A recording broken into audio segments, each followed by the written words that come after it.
Good evening, I'm John Carter and welcome to Poland Daily. The government wants to introduce the 500-plus programme for disabled adults. The disabled will start getting the monthly benefit of 500 zloty in a few months. The organisers of a protest regarding disability rights, due to take place on May 23rd, claim that the programme has been created to pull the wool over people's eyes. Yesterday, the Polish Prime Minister Mateusz Morawiecki announced the 500-plus program for disabled adults. The benefit will come into force in a few months, probably in the fall. According to Iwona Hartwig, who protested with her adult son in the same last year, the program is designed to pull the wool over people's eyes before the disability protest takes place on May 23rd.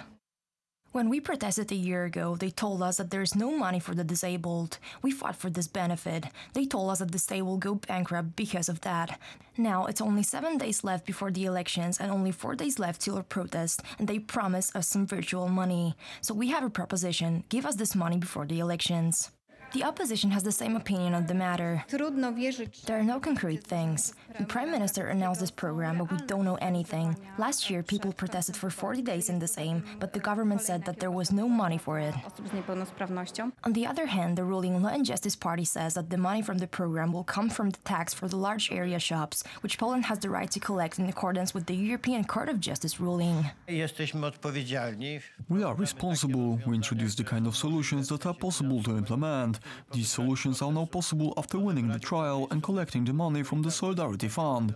Everything depends on what is possible. If we find solutions, we will try to help all kinds of social groups.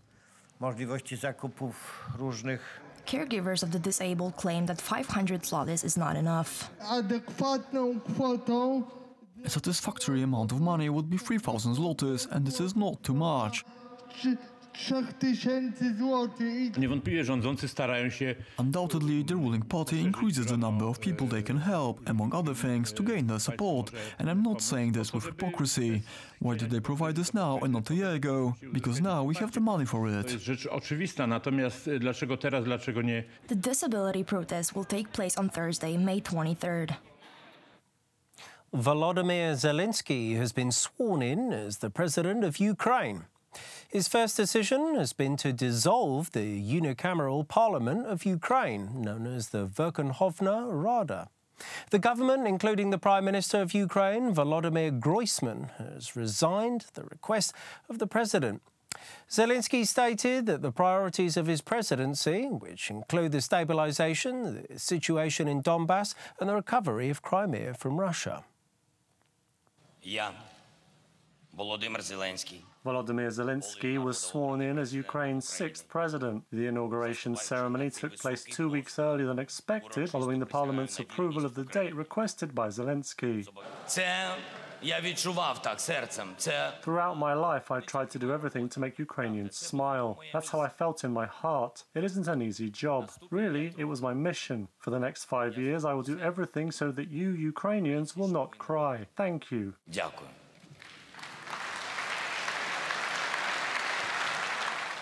The new president introduced changes from the very beginning of his term. In his speech, he declared the dissolution of the parliament and also proposed that Prime Minister Volodymyr Groysman's parliament resign. Just as during his presidential campaign, Zelensky spoke out about his two most important tasks: solving the conflict in Donbass and recovering Crimea. Our main aim is ceasefire in Donbass.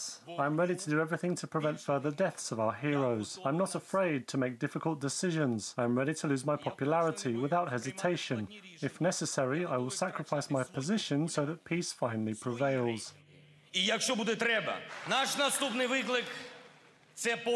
Our next challenge will be the return of lost territories. Although honestly, it seems to me that this isn't the correct expression, because we've not lost something that is legally ours. Both Crimea and Donbass are Ukrainian lands, where we lost not only the territory, but most importantly, people. For the time being, Russian President Vladimir Putin hasn't commented either on Zelensky's victory or his declaration, but Kremlin spokesman Dmitry Peskov issued an official statement. President Putin congratulates President Zelensky on his first successes in settling the domestic conflict in southeastern Ukraine and in normalizing Russian-Ukrainian relations. As for the question of who Crimea belongs to, as we have said many times, there is no such question and there cannot be. This is a region of the Russian Federation. As for southeastern Donbass, this is an internal Ukrainian problem that can and must be resolved by the President of Ukraine. The comedian and television producer Zelensky won 73% of the vote in the second round of the election. His rival Petro Poroshenko received just under 25%. During the inauguration ceremony, Poland was represented by Minister of Foreign Affairs Jacek Czaputowicz and the head of the Chancellery of the President, Halina Szymańska. The Prime Minister of Poland, Mateusz Morawiecki, and his wife Iwona will be suing the newspaper Gazeta Wyborcza Daily for slander. That's according to Morawiecki's attorney, Dariusz Tokarczuk. The lawsuit pertains to today's publication of the Liberal newspaper, namely the article entitled How Morawiecki Got Rich on Church Estates.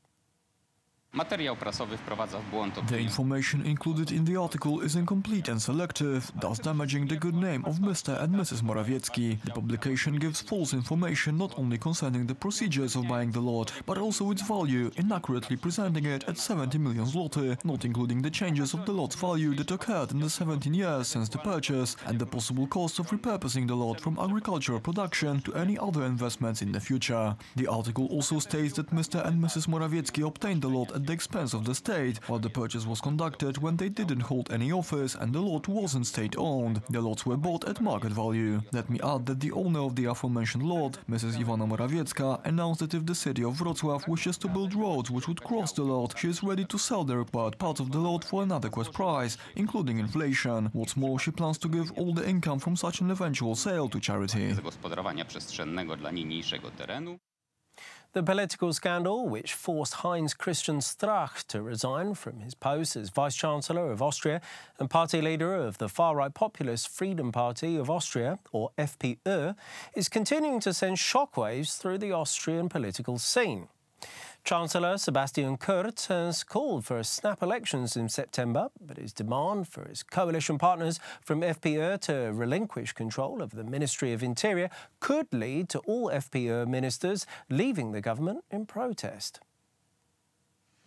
Scandal erupted after a tape was released showing Heinz-Christian Strache offering to fix state contracts and discussing how to work around party financing laws with a Latvian woman who pretended to be an associate of Russian oligarchs. The tape was secretly recorded during a house party in Ibiza ahead of the Austrian elections in 2017. The party's former candidate for president, Norbert Hofer, designated as new party leader, argues that the party should be allowed to retain control of the Ministry of Interior.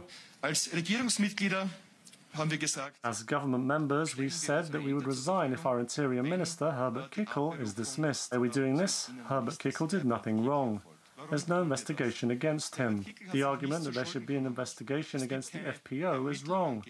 The Minister of Interior, who was the FPÖ party's Secretary General in 2017, could not possibly be in charge of the investigation. Generalsekretär war im Jahr 2017. Hofer also stated that the coalition government between the party of Chancellor Kurz, OVP and FPÖ still has a lot to offer Austria.